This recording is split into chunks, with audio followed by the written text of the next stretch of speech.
The the western military position theorist has said another was 100. impossible The bridge he had guard used has to 50. supposedly inferior forces Together, to they're strong, but completely separately destroy each a superior position is enemy weak. through pure Stark tactical sees the innovation. opportunity immediately.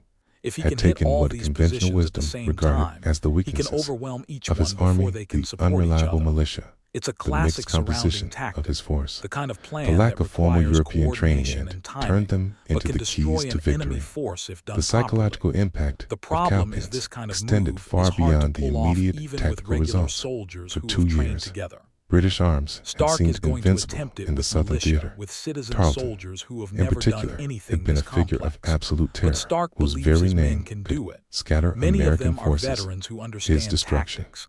At They're Cowpens, smart,